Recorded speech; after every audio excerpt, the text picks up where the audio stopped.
some of the effects of your marriage that it made you grow of lack of trust, but also like that lack of trust also built things within you. Let's talk about how the marriage affected your trust and what that did for you, to you, and how you feel about things. So a lot of the things that happened during my divorce, the woman that I married, I would have never thought she would have did those things. I've heard, stories about divorce and about women going all out and, taking a man to town. But I thought that the love we had, no matter what we went through, even in a divorce, we wouldn't fight like that. I know other people, it's whatever, but I never thought that she did, so she would do that. So it changed my perspective towards people, and I started kind of analyzing people and analyzing what drives people, to do shady shit. It has to do with how they benefit. And that's not, and I don't say that in a negative light. I say that in a realistic light. A lot of relationships start by how they benefit from a relationship. I also bought a bunch of books during that divorce. I bought the 48 Laws of Power. I bought Art of War, along with maybe 5 or 6 other books, that help you understand manipulation. I know it sounds wrong, but it's not. It's the world that we live in, every day. That's what the 48 Laws of Power talk about, actually, how to utilize manipulation in a powerful way versus a negative way. So, or at least just recognizing it. Mm-hmm. That's another thing that I learned. Sometimes where when you decide, the world is like water. It wants to move out your way, for real. Like, you know what I mean? It wants to move out your way, but it's not just gonna move. You gotta swim. You know what I mean? Like, so the point that I started making real decisions was after listening to Les Brown. At the time, I was listening to motivational speakers every morning, and while I got dressed, and Les Brown had a segment where he's talking about the power of making a decision. What people think about you and the possibilities for your dream is none of your business. You decide today, I'm gonna be an astronaut. I don't care what happens, I'm gonna be an astronaut. Like a true, sincere decision that is unwavering, and you're gonna make it happen. You're gonna make it. No, don't rain, sleet, or snow. No ifs, ands, or buts. Mm-hmm. I'm gonna be an astronaut by the time I'm 30. For some reason, the way God works, now you start seeing NASA signs.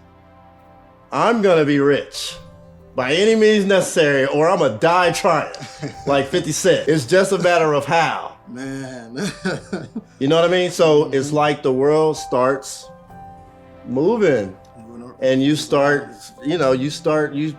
meeting people, you start doing things. Oh shoot, I got a $50,000 order.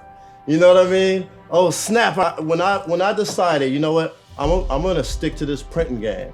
The day that I really decided was the day I got a job offer from my boss. His name is Philip. Keep that name in mind.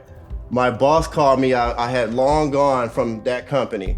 He called me. He said, "Hey, I was in sales too. I want to come back to that, but I was in sales." He said, "Hey, I got this sales job for you. You make $140,000 right now. He start you off at 100." I said, "Let me think about it." He said, "Think about it? What do you mean?" And I said, "I'm doing this T-shirt thing." Man, if you don't shut up with that T-shirt stuff, man, it's $100,000, I guarantee. And I said, "Let me think about it, call you back." And I called him back, and he started laughing, and he says, "I knew you'd be calling back." And I said, "I just called back to tell you I appreciate it. Dope ass opportunity, dope opportunity, just not an opportunity for me. I want to own my own. I want to own my own stuff. That's the decision I made, that I'm sticking to this printing thing, and that's it. Like, that's the decision I made." And he said, "Okay, now Philip works for me right now." What? Pow! I love it. Right now, Philip is my vice president of sales. That's dope. And he's been working with me for like 4 months now. He's an awesome person, God-fearing, you know, straight to the point type of guy. You know, I love him like a brother, etc. But had I not made that decision, I'm sticking to this. I'd be working for Philip right now. Sure. Sylvester Stallone, he had a similar story. He was at his lowest point. He had sold his dog. He had sold all his girl's jewelry. He lost his girl due to that. So he was at a boxing fight, and he just got inspired to write a movie. And then he tried to sell this movie to everyone, and they loved it. 100% loved it. They said, okay, I buy the script from you for $125,000. He said, only if I get to act in it. They said, absolutely not. This guy has no money. He has no dog. He has no And he said, absolutely not. Take a script to somewhere else. Take his talent somewhere else. They called him back. They was like, okay, we'll take the script. $300,000. But you can't act in it. He said, absolutely not. $700,000 and you can't act in it. Absolutely not. Now, I'm not sure if this is the actual prices or anything, but he said $1 million. He said, absolutely not. And they said, fine then, we'll give you $75,000 and we'll let you act in it. He acted in it.